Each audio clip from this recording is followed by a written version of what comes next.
Shalom JC. Puji Tuhan, hari ini kita kembali lagi beribadah di YouTube-nya JC. Apa kabar nih teman-teman semuanya? Di hari ini sebelum kita pengen mulai ibadah kita, aku pengen bawain pengumuman dulu ya, dan pengen bacain sedikit pengumuman buat teman-teman yang ada di rumah.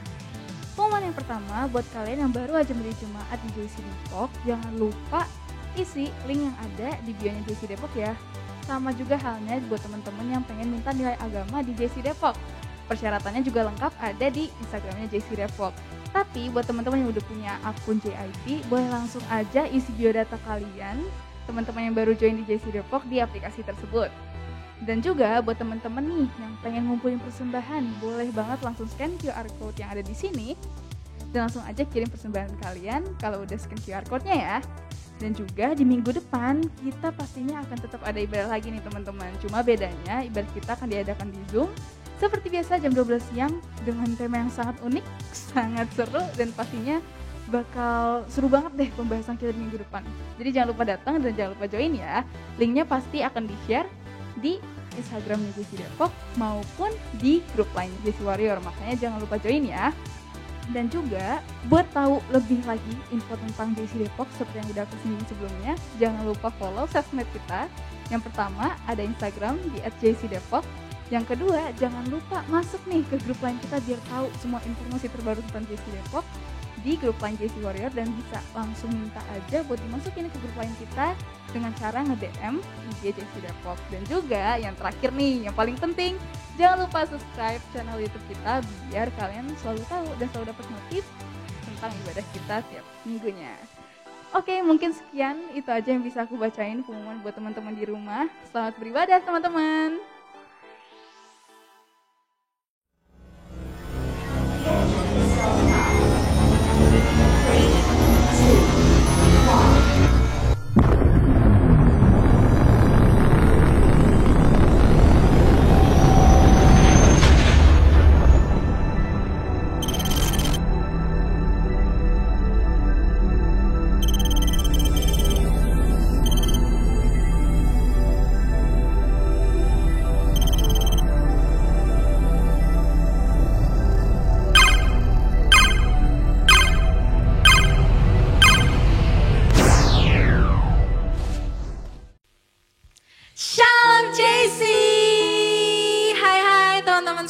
Kabarnya, selamat datang di ibadah hari Minggu JC Depok. Senang banget kita bisa ibadah bareng-bareng lagi ya Kak ya, walaupun sekali lagi kita masih harus ibadah dari online, kita harus ibadah via YouTube gini, tapi nggak apa-apa teman-teman, aku percaya itu nggak akan menghalangi kita untuk bisa ibadah, untuk bisa puji sembah Tuhan dengan all out, bener nggak Kak? Betul banget. Nah teman-teman, nggak kerasa banget nggak sih kayaknya ini udah bulan Oktober aja gitu, udah masuk minggu kedua bulan Oktober, udah mau akhir tahun, bentar lagi udah mau Natal lagi ya gak sih? Dan bentar lagi aku udah mau TS, pusing. Iya, aku juga UAS. Nah loh, teman-teman rasanya tuh waktu jalannya cepet banget, entah mungkin karena kita sibuk sama kesibukan kita masing-masing, kalian ada kegiatan sekolah atau mungkin kuliah atau apapun itu, sampai kita gak ngerasa gitu kalau ternyata udah bulan Oktober lagi aja nih, gitu kan. Tapi teman-teman, walaupun kita kayak kadang-kadang suka sibuk dan kadang-kadang suka lupa dan hari demi hari tuh berjalan gak kerasa banget cepetnya gitu ya Kak ya. Tapi ada satu orang, satu sosok teman-teman yang selalu ingat, yang gak pernah lupa sama kita dan selalu menyertai kita. Siapa itu Kak Jupa? Tuhan Yesus dong. Betul banget. Jadi teman-teman, hari ini kita mau siapin waktu kita mau kasih sejam 2 jam kita untuk fokus dulu sama Tuhan. Kita mau puji sembah Tuhan, bener gak Kak? Dan harus semangat. Setuju? Semangat. Boleh kasih jempolnya di kolom komentar? Jempolnya? Oke, jadi yuk teman-teman semua kita bangkit berdiri, kita mau puji sembah Tuhan. Boleh goyang kiri kanan dong? Kanan, kiri, kanan, kiri, kanan, kiri. Mungkin boleh tangannya sambil ditepukin.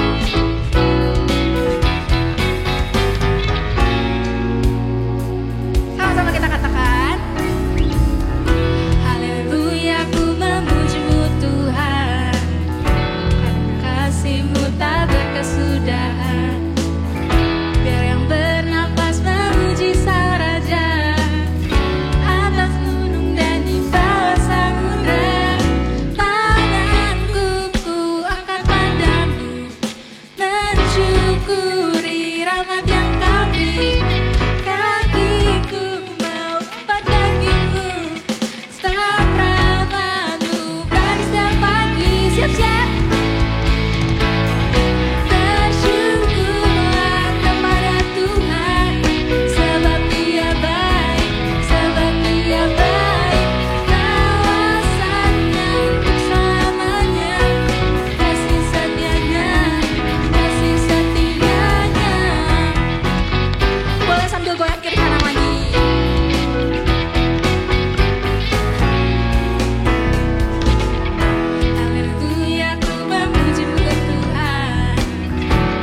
sembah Tuhan, kita udah loncat-loncat, kita udah goyang kiri kanan. Aku sama Kak Jova udah capek banget, ini udah keringetan. Dan teman-teman boleh dipersilakan untuk duduk kembali. Teman-teman boleh cari posisi yang paling nyaman, posisi yang paling enak. Jangan ada gangguan apapun, pokoknya sekarang kita mau fokus.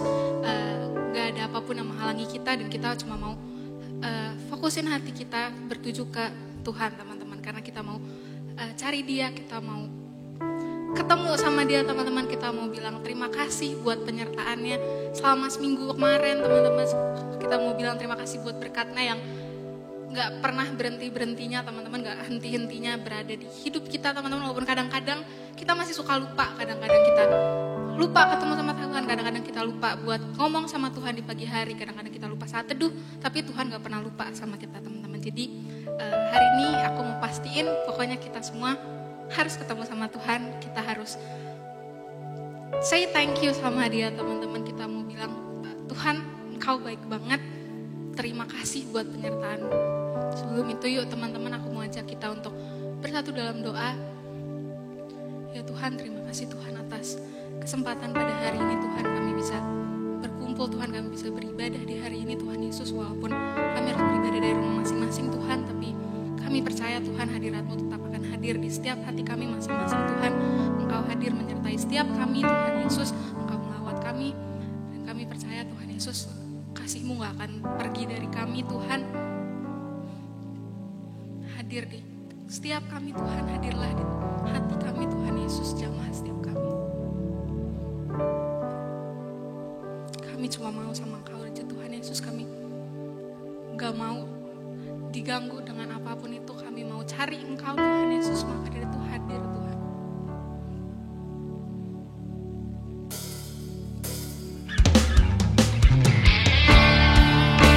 Yuk teman-teman, kita mau sama-sama naikin pujian ini.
Mari teman-teman kita bersatu di dalam doa. Selamat siang ya Allah Bapa, selamat siang Tuhan Yesus, selamat siang Tuhan Roh Kudus. Mari Tuhan Roh Kudus cinta mau Tuhan cinta berdoa. Tuhan, terima kasih untuk hari ini kami sudah beroleh hari yang bahagia Tuhan, bisa berjumpa dengan Tuhan dan teman-teman. Terima kasih Engkau sudah hadir dan melawat kami. Tuhan, sekali lagi Tuhan, kami datang Tuhan Yesus di hadapan tahta kasih karunia. Kami mau berdoa untuk negara ini Tuhan, berkati setiap orang yang sedang kena COVID Tuhan. Sembuhkan Tuhan dengan sempurna. Dan biar Tuhan Yesus ada damai sejahtera dan sukacita yang melampaui segala akal turun daripada surga. Tuhan, kami juga mau berdoa untuk setiap ekonomi Tuhan Yesus, keluarga demi keluarga di JC Tuhan. Pulihkan Tuhan, kami percaya. Kami menyembah Allah Jehovah Jireh yang menyediakan segala sesuatu untuk anak-anaknya. Kami juga mau berdoa Tuhan Yesus untuk keadaan mental health setiap kami Tuhan. Tuhan, Kau tahu setiap pergumulan yang ada di dalam hati kami, yang paling dalam sekalipun yang kami gak pernah ceritakan sama orang lain. Tuhan, mari beri penghiburan Tuhan. Tuhan, yakinkan setiap kami bahwa tidak ada satupun dari kami Tuhan Yesus yang sendirian. Ada Tuhan yang menyertai kami setiap langkah kami. Kami juga mau berdoa Tuhan Yesus untuk Tuhan Yesus Presiden dan Wakil Presiden Tuhan. Berkati Bapak Jokowi Tuhan dan wakilnya dan setiap jajaran menterinya dalam nama Yesus. Kami serahkan ke dalam tangan-Mu, biar setiap keputusan yang beliau ambil Tuhan adalah keputusan yang daripada Tuhan. Kami mau berdoa Tuhan untuk kota Depok Tuhan. Kami berdoa untuk wali kota dan wakil wali kota dalam nama Yesus. Semuanya ada di dalam tangan Tuhan. Tidak ada satupun yang boleh terjadi tanpa seizin Tuhan. Dan banyak orang akan diselamatkan. Kami mau berdoa untuk Opa Yongki Tuhan dan juga Opa Niko. Berikan kesehatan yang sempurna Tuhan. Berkati istrinya Tuhan Yesus, anak-anaknya dan bahkan cucu-cucunya. Dalam nama Yesus semuanya aman dalam perlindungan Tuhan yang maha tinggi. Kami juga mau berdoa Tuhan Yesus untuk pemimpin JC Tuhan. Kami mau berdoa Tuhan Yesus untuk Mas Stephen Tuhan dan juga untuk Kak Iges Tuhan Yesus. Dalam nama Yesus Tuhan, perlindungan Tuhan sempurna. Apapun yang mereka perbuat, Engkau buat berhasil dalam nama Yesus. Terima kasih Tuhan. Kami juga mau berdoa Tuhan Yesus untuk ibadah minggu depan. Mari hadirkan kami kembali dengan kesehatan yang sempurna Tuhan. Dan buat kami punya haus dan lapar akan Tuhan. Di dalam nama Tuhan Yesus Kristus, sucikan, kuduskan, sempurnakan doa kami ya Roh Kudus, supaya berkenan di hadapan Bapa. Di dalam nama Tuhan Yesus Kristus, haleluya. Amin.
Shalom teman-teman JC. Wow, haleluya. Siapa di sini teman-teman yang merasa terberkati dengan TPW tadi? Boleh coba komen di live chatnya dong. Wow, aku tungguin ya. Oke teman-teman, sebelumnya aku pengen ngucapin banget semangat buat teman-teman yang mungkin lagi PTS walaupun sudah selesai PTS. Dan aku berdoa biar semua teman-teman yang sudah PTS maupun lagi PTS, nilai yang keluar nanti akan menjadi hasil yang terbaik dari Tuhan. Amin. Oke, di hari ini akan menjadi hari yang spesial banget teman-teman. Kenapa sih? Kenapa? Ada yang tahu? Ada yang tahu? Karena di hari ini JC kembali lagi membuat podcast. So, welcome to Podcast with Iges.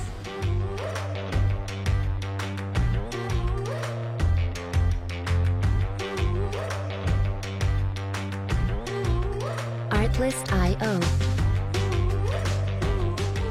Oke Oke teman-teman, seperti yang sudah kalian tahu, di bulan ini kita lagi khusus banget membahas tentang alam roh atau spiritual realm. Oke, dan di hari ini, tepatnya di minggu ini juga, kita membahas khusus dan kita membawa tema yaitu berjudulnya Coming Soon. Wow, kira-kira kita bakal bahas apa ya di tema hari ini?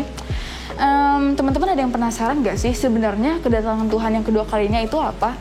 Perbedaan kedatangan Tuhan sama rapture itu apa? Atau mungkin teman-teman penasaran cara atau kunci buat masuk surga itu seperti apa? Di hari ini kita bakal banyak bahas tentang kedatangan Tuhan, so tetap ikutin ibadahnya sampai akhir. Dan yang pasti di hari ini kita mengundang seseorang yang memang sering sekali menyuarakan tentang tema yang akan kita bawa di hari ini dan kita bahas di hari ini. Orangnya sangat spesial dan sudah hadir bersama aku di sini. Kita langsung sambut aja Opa Yongki. Shalom Opa Yongki. Shalom, gimana kabarnya Opa? Sehat Opa? Luar biasa. Luar biasa. Wow, puji Tuhan. Semangat terus. Semangat terus Opa. Keren. Dan di hari ini sebenarnya kita seneng banget Opa. Kita bahagia banget, excited banget bisa ngundang Opa hadir di podcastnya JC. Dan kita akan bahas banyak dan ngobrol banyak tentang kedatangan Tuhan. Yang dimana sebenarnya mungkin aku akan izin memperkenalkan Opa lebih lagi ke teman-teman JC semuanya. Seperti yang teman-teman mungkin sudah pernah dengar, Opa adalah gembala kita di gereja dan di Rayon 9 ya Opa ya? Iya, di Rayon 9 juga. Dan Opa Yongki ini kerap dan sering sekali menyuarakan tentang kedatangan Tuhan dan tak pernah habis-habisnya menegaskan tentang kekudusan, apalagi di dalam tema yang sering Opa angkat ya, yaitu kedatangan Tuhan. Dan Opa, sebenarnya di hari ini kita penasaran sekali dan kita pengen tahu banget kira-kira seperti apa sih Opa awal mula Opa mau terus-terusan menyuarakan tentang kedatangan Tuhan. Iya. Jadi Opa ini dibesarkan di keluarga yang ayahnya Katolik, ibu Pantekosta. Jadi Opa dibaptis 2 kali, waktu bayi dibaptis Percik secara Katolik, umur 12 tahun Islam secara Pantekosta. Nah, di kalangan Pantekosta itu memang dikenal tentang kedatangan Tuhan kedua kalinya. Jadi dari kecil Opa sudah tahu belajar tentang kedatangan Tuhan. Dan makin dewasa, makin besar, Opa juga sering baca buku-buku tentang kedatangan Tuhan, kemudian baca di Alkitab dan seterusnya. Dan Opa juga lihat tanda-tanda kedatangan Tuhan itu makin lama makin jelas, makin jelas, dan makin jelas. Dan kemudian ketika Opa bergabung ke gerejanya Pak Niko 25 tahun yang lalu, Pak Niko pun kan menekankan tentang aku datang segera. Ya, jadi Pak Niko pun dapat yang sama dari Tuhan. Jadi Opa jadi makin gencar untuk menyampaikan tentang kedatangan Tuhan. Karena Opa beranggapan setiap orang harus siap sedia. Jangan sampai waktu Tuhan datang, mereka tertinggal, kasihan sekali ya. Oke Opa, dan kalau kita membahas tentang kedatangan Tuhan yang kedua kalinya ya Opa, atau second coming, kita pasti tidak asing dengan yang namanya rapture ya Opa. Ya. Nah, dari apa yang pernah Grace baca sendiri dan mungkin sempat teman-teman pahami, ternyata second coming ini dan rapture itu berbeda ya Opa ya. Dan dari apa yang pernah Opa pelajari dan Opa tangkap juga sesuai dengan pemahaman yang Opa dapat dari Tuhan, sebenarnya second coming dan rapture ini perbedaannya apa ya Opa? Ya, jadi kedatangan Tuhan Yesus yang kedua kalinya itu akan terjadi dari 2 tahap. Tahap pertama, Tuhan Yesus datang tidak menginjak di bumi, tapi hanya di awan-awan. Lalu yang mati dalam Kristus lebih dahulu bangkit, mengenakan tubuh kemuliaan, lalu yang masih hidup diubah dengan tubuh kemuliaan, lalu bersama-sama dengan yang sudah mati dan yang mengenakan tubuh kemuliaan tadi bersama-sama rapture, menyongsong Tuhan di angkasa, ya, terangkat naik. Nah, itu kedatangan terus masuk ke dalam surga, menikah antara Yesus sebagai mempelai pria dengan yang tadi rapture sebagai mempelai wanita. Itu kedatangan Tuhan yang pertama kalinya, kedua kalinya tapi tahap pertama. Nah, setelah itu bumi ini akan dikuasai oleh antikris.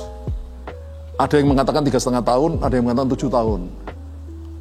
Nah, setelah masa antikris itu lewat, maka Tuhan Yesus akan kembali ke bumi ini bersama dengan orang-orang kudus yang tadi sudah rapture, bersama dengan para malaikatnya, menghancurkan antikris dan anak buahnya. Nah, itu yang disebut second coming. Jadi kedatangan Tuhan Yesus yang kedua kalinya untuk menghancurkan antikris dan anak buahnya, lalu mendirikan kerajaan 1000 tahun damai di bumi ini. Ya, jadi second coming itu kedatangan Yesus yang kedua kalinya, tahap kedua. Tapi kalau kedatangan Yesus yang kedua kalinya tahap pertama, yang hanya untuk mengangkat orang-orang kudusnya itu namanya rapture. Beda sekali. Jadi jangan sampai, kalau bisa jangan sampai ikut second coming ya, tapi ikut rapture. Karena kalau sampai ikut second coming pasti sudah mengalami penderitaan yang luar biasa ya di masa antikris ya. Bahkan kemungkinan besar juga dibunuh, disiksa dan macam-macam. Tapi sebenarnya kenapa ya Pak bisa ada orang yang memang khusus dia terangkat ke surganya itu justru di saat Tuhan datang kedua kalinya? Apa mungkin ada dosa yang belum diselesaikan atau mungkin orang-orang itu belum memenuhi persyaratan kekudusan? Kira-kira gimana Pak? Iya. Jadi kalau yang sudah tadi mati dalam Kristus memenuhi syarat dan juga yang tadi masih hidup tapi sudah memenuhi syarat itu akan rapture, kedatangan Tuhan Yesus kedua kali tahap pertama. Tapi yang lain tertinggal di bumi. Jadi orang-orang Kristen yang tidak memenuhi syarat pasti tertinggal di bumi. Dan banyak mereka yang dibunuh dan sebagainya. Ada juga yang masih hidup pada waktu Yesus datang kedua kalinya tahap kedua. Nah, seperti itu. Jadi memang nanti mereka juga dihidupkan lagi ya. Oke, baik Pak. Oke, tadi kita sudah membahas banyak mengenai perbedaan ya Pak dari second coming dan juga rapture.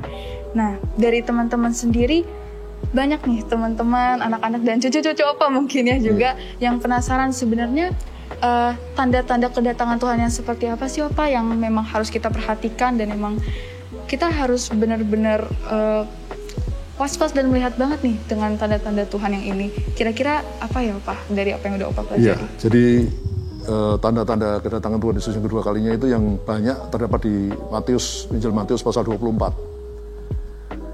Di sana disebutkan tentang bencana alam, kelaparan, gempa bumi, peperangan, kabar tentang perang, penyakit sampar dan sebagainya.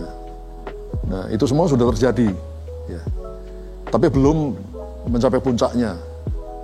Nah, puncaknya nanti ketika terus juga kasih ke banyak orang menjadi tawar. Sekarang kan sudah kan, orang itu gara-gara uang berapa ribu perak aja bisa dibunuh gitu. Juga ada ayah yang bunuh anaknya, anak membunuh ayahnya, membunuh ibunya, macam-macam sudah ada karu-karuan gitu. Nah, itu semua menunjukkan kasih ke banyak orang sudah menjadi tawar. Tapi tanda terakhir kedatangan Tuhan Yesus yang kedua kalinya itu adalah seperti yang Pak Niko sering katakan. Matius 24 ayat 14. Dan Injil kerajaan ini akan diberitakan di seluruh muka bumi menjadi kesaksian bagi semua bangsa. Sesudah itu barulah tiba kesudahannya. Jadi amanat agung.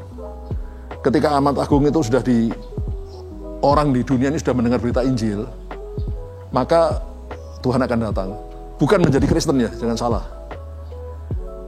Injil kerajaan diberitakan. Jadi berita Injil itu sudah tersebar ke seluruh dunia. Artinya setiap orang di dunia ini punya kesempatan mendengar berita Injil. Jadi kalau nanti mereka, saya nggak pernah dengar, nggak bisa, sudah pernah dengar gitu. Nah sekarang dengan adanya internet, apa yang terjadi? Sudah sebagian besar orang, hampir semua orang di dunia ini sudah dengar berita Injil. Perkara mereka tidak mau dengar, itu bukan masalah. Tapi seperti di Indonesia, kan hampir semua sudah tinggal klik aja kan sudah mau khotbah yang mana, pendeta yang manapun, itu tinggal lihat di situ. Jadi tidak ada alasan orang bilang, saya nggak pernah tahu nih, ada Tuhan Yesus mau datang, nggak bisa. Tinggal klik kok. Perkara nggak mau kan bukan urusannya Tuhan. Tapi berita Injil sudah diberitakan di seluruh dunia.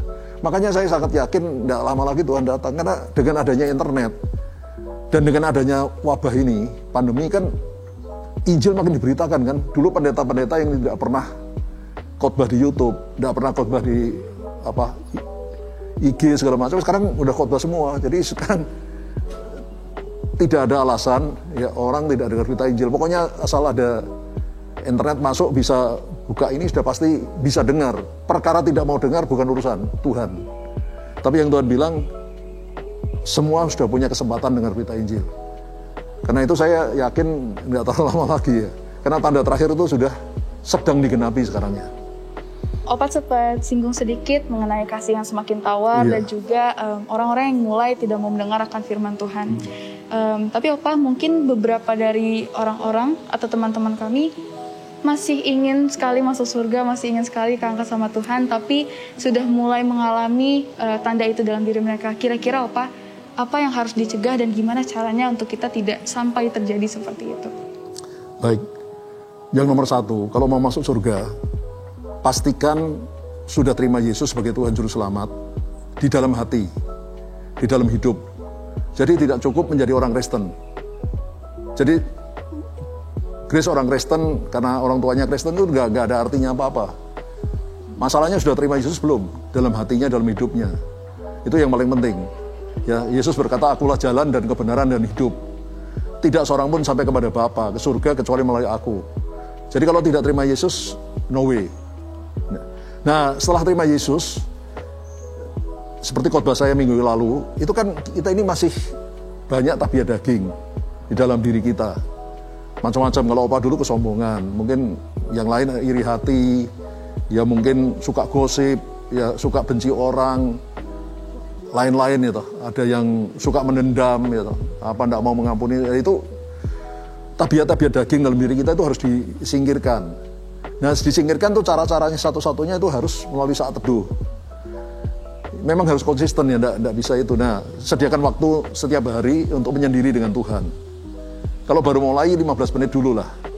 Lama-lama boleh ditambah setengah jam. Kalau bisa minimal 1 jam. Kalau pendeta di atas itu, mesti 2 jam sehari atau lebih gitu. Nah, di saat itu kita berdoa memuji menyembah Tuhan, lalu baca Alkitab. Bacanya pelan-pelan, ya 1 hari 2-3 pasal gitu.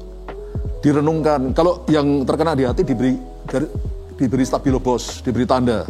Direnungkan apa artinya, dihafalkan, simpan dalam hati, lalu yang terpenting dilakukan dalam hidup. Jadi firman Tuhan itu harus jadi darah dan daging kita. Maksudnya harus dilakukan dalam hidup kita. Seperti seorang bayi. Ya bayi, kenapa bayi itu bisa bertumbuh jadi besar? Ya karena dia makan dan minum yang dia makan itu menjadi daging kan, darah dan daging dia. Itu membuat dia berkembang. Demikian juga orang Kristen. Waktu kita menerima Yesus, kita seperti lahir menjadi bayi rohani dalam keluarga, dalam kerajaan Allah. Bayi harus bertumbuh jadi dewasa rohani. Nah, caranya dewasa tadi dengan makan dan minum firman Allah. Jadi tiap hari makan dan minum firman Allah, kemudian dilakukan. Nah, ketika dilakukan itu menjadi darah daging kita. Jadi hidup kita dipimpin oleh firman Allah dan oleh Roh Kudus setiap hari. Nah, seperti Opa dulu pengalaman ya, sudah puluhan tahun yang lalu, itu Opa sudah lakukan tiap hari. Ada yang tidak sanggup dilakukan, apalagi kalau baru mulai pasti banyak yang tidak sanggup. Oh, yang ini Tuhan aku nggak sanggup, Tuhan ini firman-Mu terlalu berat ini. Tapi aku mau Tuhan, mau lakukan. Nah, itu Opa simpen dulu. Tuhan ini aku simpen dulu ya. Aku belum bisa ini melakukan. Aku mau tapi tidak bisa, tidak sanggup. Saya simpen dulu Tuhan. Nah, tapi Opa ini kalau baca Alkitab diulang-ulang terus gitu. Dari Kejadian sampai Wahyu, nanti diulang lagi Kejadian sampai Wahyu gitu. Setelah sekian tahun, loh tiba-tiba ini sudah sanggup ini. Yang tadinya tidak sanggup, loh sekarang sudah sanggup gitu. Artinya apa? Opa sudah tumbuh dewasa gitu, makin dewasa gitu. Caranya seperti itu. Jadi pertama lahir baru, terima Yesus sebagai Tuhan, dan kemudian bertumbuh dewasa rohani melalui pembacaan firman, saat teduh tiap hari, kemudian juga melalui peristiwa-peristiwa yang kita alami dalam hidup ya. Itu kalau dengar khotbah Opa kemarin, ya melalui penderitaan dan sebagainya, itu Tuhan membuat kita dewasa rohani. Jadi pertama melalui rema, firman Tuhan yang bicara langsung kepada kita pribadi. Tapi kalau rema nggak didengarkan, ya sudah ditegur, wah kita rasanya harus bertobat nih, tapi nggak mau bertobat. Tuhan gebuk. Digebuk nggak mau bertobat, cambuk itu. Nggak mau bertobat, hajar lagi. Itu bukan karena Tuhan benci loh. Justru orang yang dikasihi Tuhan itu akan dihajar bolak-balik. Jadi kalau Grace dihajar bolak-balik, bersyukur. Tandanya Tuhan cinta sama Grace. Kalau Grace berdosa macam-macam, dibiarin sama Tuhan, nangis. Iya, berarti tidak dianggap anak oleh Tuhan. Tuhan menghajar orang yang dikasihinya dan menyambuk orang yang diakuinya sebagai anak. Jadi Grace gak pernah dicambuk oleh Tuhan, gak pernah dihajar, mesti nangis. Mungkin bukan anak Tuhan. Iya, Pak. Amin, Opa. Dan Opa, kita semua tahu ya, Opa, kalau Opa sering sekali dan mungkin selalu ya, Opa, ketika Opa membawakan tema mengenai kedatangan Tuhan yang kedua kalinya, Opa sering sekali membicarakan juga mengenai kekudusan, Opa. Dari menurut Opa sendiri, kekudusan itu seperti apa sih, Opa? Biar sekalian teman-teman juga bisa tahu kekudusan itu seperti apa. Kekudusan itu berarti dipisahkan untuk Allah. Separate for God. Tapi dipisahkan untuk Allah itu jangan jadi aneh. Jadi kita sudah tidak mau bergaul sama orang lain, kita jadi orang yang sendirian, di gua-gua gitu. Jangan begitu. Tapi artinya kita tidak ikut dengan dosa teman-teman kita, orang-orang lain gitu. Nah itu memang sulit ya, karena kita kan hidup dalam lingkungan. Cuma memang kita harus seperti Opa itu punya grup alumni SMA Frateran dulu di Surabaya. Angkatan Opa itu angkatan 69. Nah ketika Opa ikut grup itu, tahu-tahu lama-lama ini isinya ada yang ngirim, ya maaf foto cabul segala macam, ya langsung angkut aja lah, langsung keluar aja dari grup itu. Kan jadi gak ini kan, itu mengotori pikiran gitu. Nah, terpaksa begitu, bukan karena kita sombong ingin, tapi kalau sudah arahnya ngawur-ngawur gitu ya udah kita harus memisahkan diri. Biarpun orang mungkin ya berpikir lalu ini sok suci dan sebagainya, kita nggak peduli ya. Nomor satu kan Tuhan. Tapi jangan sedikit-sedikit seperti kita ini malaikat yang ini gitu ya. Oke. Berarti yang penting kita menghindari hal-hal yang memang sudah Tuhan ajarkan untuk kita hindari ya Pak ya. Yeah. Dan kita tahu juga ya Pak, kekudusan itu pasti jadi kunci atau cara tertinggi mungkin untuk masuk surga ya Pak. Dan kita pribadi juga gak akan ada yang ngasih tahu ya Pak, kira-kira kamu pasti masuk surga, tidak ada bisa juga yang meyakini kita. Nggak usah takut. Opa dulu juga berpikir gitu ya. Tapi pertama tadi kan terima dulu Yesus sebagai Tuhan Juru Selamat. Pasti ya, terima lahir baru, benar-benar lahir baru loh. Jangan cuma ngomong gitu ya. Nah kemudian sedang jalani kehidupan kudus tadi. Kita sedang, apa yang kita baca, kita dengar firman Allah, kita lakukan dalam hidup. Kalau gagal nggak apa-apa. Minta ampun kembali lakukan lagi gitu, ulangi lagi gitu. Kan anak kecil kalau belajar jalan gimana? Kan jatuh nanti ya kadang-kadang lecet tetap aja terus gitu. Sampai dia akhirnya bisa berdiri, bisa lari dan sebagainya, nggak apa-apa. Tetap aja seperti itu. Nah, tidak ada yang bisa sempurna. Ya, di Alkitab Opa pelajari itu Rasul Paulus saja yang rasul yang paling hebat menurut Opa di dunia ini, orang yang paling hebat itu salah satunya Rasul Paulus itu. Dia bilang aku tidak merasa sudah mencapainya kesempurnaan gitu. Tapi dia berusaha mengejar gitu. Gak apa-apa. Nah dulu Opa berpikir gini ya, syarat rapture itu tidak bercacat, tidak bercela loh. Opa dulu sempat berpikir, Tuhan kalau syaratnya tidak bercacat, tidak bercela, saya pun tidak bisa ikut rapture. Saya pun belum sempurna Tuhan, masih punya cacat, masih punya kekurangan. Karena tidak ada manusia di dunia ini yang sempurna. Sekian tahun yang lalu tiba-tiba Tuhan jawab, itu pertanyaan sudah bertahun-tahun. Ini Tuhan, Engkau nyuruh untuk rapture syaratnya tidak bercacat, tidak bercela. Ya, sempurna. Ya Allah, damai sejahtera, kuduskan aku seluruhnya agar roh, jiwa dan tubuhku terpelihara sempurna. Kudus, tidak bercacat, tidak bercela. Ini caranya gimana Tuhan? Saya aja sudah mengejar kekudusan belum bisa mencapai ini. Ya, mohon maaf apalagi banyak sekali orang lain pasti nggak ada satupun yang bisa rapture gitu loh. Nah, kemudian Tuhan tiba-tiba waktu Opa baca Alkitab tiba-tiba Tuhan kasih rema. Jadi pada waktu nanti Yesus datang di awan-awan, yang mati dalam Kristus lebih dahulu bangkit mengenakan tubuh kemuliaan seperti tubuhnya Tuhan Yesus ketika bangkit dari antara orang mati. Yang masih hidup diubah dengan tubuh kemuliaan. Nah, pada saat kita mengenakan tubuh kemuliaan, di situ Alkitab berkata, maut sudah dikalahkan. Hai maut, di manakah kemenanganmu? Artinya maut dikalahkan, kematian dikalahkan, artinya apa? Kita kan tidak bisa mati lagi, kematian sudah tidak ada lagi. Tapi bukan hanya maut dikalahkan, tapi sengat maut. Sengat itu senjatanya maut juga dikalahkan. Nah, kalau senjatanya maut dikalahkan, senjata maut itu dosa. Jadi kita tidak bisa mati lagi dan kita tidak bisa berdosa lagi. Nangkap ya? Harimau, kalau harimau mati, senjatanya harimau, cakarnya sama taringnya mati enggak? Mati. Nah, sengat maut, sengatnya itu adalah dosa. Jadi kalau maut tidak ada lagi, maut sudah dikalahkan, sudah dimusnahkan oleh Tuhan, otomatis senjatanya maut, dosa itu juga dikalahkan. Artinya kita tidak bisa berdosa lagi. Kita jadi sempurna seperti Tuhan Yesus. Jadi biarpun kita tadi tidak sempurna, kita tetap ikut rapture. Karena pada saat kita Yesus datang, kita mengenakan tubuh kemuliaan, yaitu sudah rapture. Kita sudah disempurnakan. Wah, ketika Opa dibukakan pewahyuan itu, wah bersyukur banget. Oh Tuhan, saya sekarang nggak stres tuh. Dulu kan stres, kita sudah mau berusaha gimana pun juga, manusia kan nggak ada yang sempurna kan. Sudah sungguh-sungguh begini, kadang-kadang salah juga, kadang-kadang keliru juga. Tapi dengan ini, Opa sudah tahu, oh Tuhan, aku berusaha sungguh-sungguh hidup kudus. Bahwa ada sempurna, memang manusia tidak ada yang sempurna. Nah, tapi nanti waktu engkau datang, di awan-awan, kedatangan Tuhan Yesus tahap pertama, itu kita mengenakan tubuh kemuliaan, kita disempurnakan. Kita tidak bisa mati lagi, dan tidak bisa berdosa lagi. Jadi seperti Yesus, sempurna. Pasti ikut rapture, jadi tidak usah stres. Lahir baru, dan terus kejar kekudusan. Ya Tuhan berkata, Alkitab berkata, tanpa kekudusan tidak seorang pun melihat Allah. Kejar aja, tidak apa-apa jatuh bangun, ini tidak apa-apa, terus aja jalan. Opa juga dulu gitu kok. Sekarang pun belum sempurna itu. Oke Opa. Dan mungkin sempat kita bahas juga ya Pak mengenai jatuh bangun, dan mungkin ini bisa jadi satu masalah juga bagi generasi muda kadang untuk konsisten ya Pak. Iya. Apalagi kan kita tahu kekudusan itu tidak sesimpel saat teduh, baca Alkitab, menyembah dan memuji nama Tuhan gitu.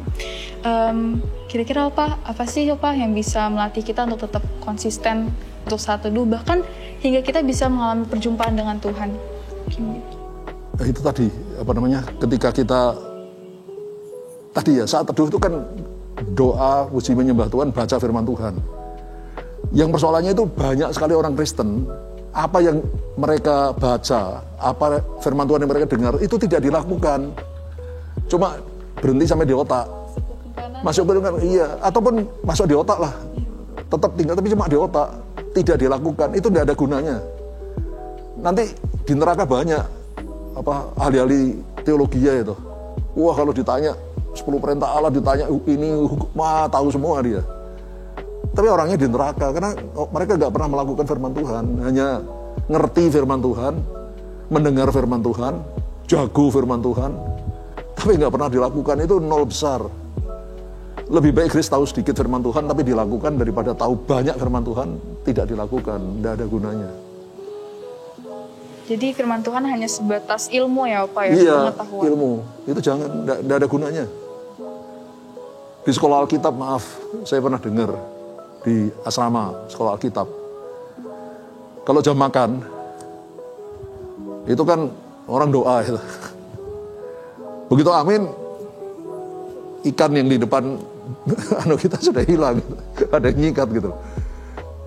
Jadi itu kan tidak ada gunanya gitu loh. Artinya tidak ada gunanya itu belajar pengetahuan firman Tuhan, tapi ikan temannya juga disikat gitu. Oke, Opa. Ya mungkin itu yang bisa kita bahas ya Opa untuk di hari ini. Hari ini pembahasan kita seru banget Opa. Aku, Grace dan teman-teman juga percaya teman-teman pasti ikut senang mendengar bisa Opa hadir di podcast hari ini, karena kita sangat menghormati Opa banget sebagai opanya kita. Dan itu teman-teman, intinya jangan pernah takut ya Opa ya. Iya, jangan takut loh, itu nggak ada orang sempurna. Opa sendiri juga waktu ini sambil juga jatuh bangun ya, nggak ujuk-ujuk bisa mencapai tingkat rohani yang cukup tinggi. So, tidak seperti itu. Orang juga jatuh bangun, jadi ini jatuh bangun lagi. Itu sebabnya harus ada komunitas. Kalau Grace itu sendirian, jatuh nggak ada yang ya bisa bablas gitu loh. Tapi kalau dalam komunitas kan jatuh ada yang kasih tahu, ada yang narik lagi, ada yang nasihati dan sebagainya. Ya, jadi penting komunitas yang baik ya. Karena semua ada proses dan kita juga sama-sama belajar ya Opa. Iya, ya, sama-sama belajar. Jadi tidak usah beranggapan orang bisa sempurna secepatnya, nggak ada. Kita bukan simsalabim ya. Oke Opa, mungkin untuk di hari ini sekian dan segini dulu untuk pembahasan kita di tema hari ini. Dan kita akan tutup podcast ini Opa di dalam doa dan juga doa berkat dari Opa. Ya baik, mari kita tutup podcast ini dalam doa. Horapaya sikara mata kalawa sikara mata krosi. Horapalapalapa sikara mata krosi. Bapa di surga, terima kasih untuk kesempatan sore hari ini di mana hamba-Mu boleh berbincang-bincang dengan Grace, ketua dari GC di GBI Kamboja Tuhan. Tuhan, tema yang sudah kami bahas, Tuhan, hamba percaya pasti menjadi berkat bagi kami semua, khususnya anak-anak GC Tuhan. Supaya mereka belajar bagaimana hidup menjadi anak-anak-Mu Tuhan, belajar bagaimana hidup kudus Tuhan. Sesuatu hal yang sangat sulit Tuhan, karena memerlukan penyangkalan diri Tuhan. Tapi kami tahu Tuhan, dengan pertolongan-Mu Tuhan, hari demi hari, langkah demi langkah, pasti kami semua bisa bertumbuh dalam kekudusan. Sampai pada waktunya nanti Engkau datang kedua kalinya, kami berjumpa muka dengan Engkau Tuhan, dan masuk dalam kerajaan surga, menikah antara gereja Tuhan, pengantin wanita, dengan Engkau sebagai pengantin pria. Terima kasih ya Tuhan, terus pegang tangan anak-anak kami, Kau berikan perlindungan, Kau berikan urapan, Kau berikan kemampuan, hasrat yang berkobar-kobar Tuhan, sekalipun daging lemah Tuhan, tapi roh yang Kau berikan pada kami adalah kuat. Karena itu kalau kami terus melekat padamu Tuhan, kami akan terus dikuatkan. Kalau kadang-kadang kami jatuh, Engkau tetap mengangkat kami kembali Tuhan. Terima kasih Tuhan, terus hamba berdoa, supaya setiap anak-anak GC Tuhan, dan semua yang mendengarkan podcast hari ini Tuhan, bertumbuh dalam kekudusan, dan siap untuk masuk ke dalam kerajaan surga yang kekal mulia selama-lamanya. Terima kasih Tuhan Yesus, dalam nama-Mu kami sudah berdoa dan mengucap syukur. Saudara yang kekasih, mari angkat kedua belah tangan-Mu, dan terimalah berkat dari Tuhan. Tuhan memberkati engkau dan melindungi engkau. Tuhan menyinari engkau dengan wajah-Nya dan memberi engkau kasih karunia. Tuhan menghadapkan wajah-Nya kepadamu dan memberi engkau damai sejahtera. Saudara-saudaraku yang kekasih, terimalah kasih dari Allah Bapa, kasih karunia dari Tuhan Yesus Kristus, pertolongan, persekutuan, dan penghiburan dari Allah Roh Kudus menyertai kita semua. Mulai saat ini sampai Maranatha, Tuhan Yesus datang kedua kalinya, bahkan sampai selama-lamanya. Haleluya. Amin. Oke, terima kasih banyak Opa buat kehadirannya di podcast JC hari ini atau di ibadah JC hari ini. Kita semua terberkati banget dengan apa yang udah kita bahas tadi sama Opa. Dan juga buat teman-teman, terima kasih banyak sudah mengikuti ibadah kita dari awal hingga akhir. Kita ketemu lagi minggu depan ya. God bless you, happy Sunday.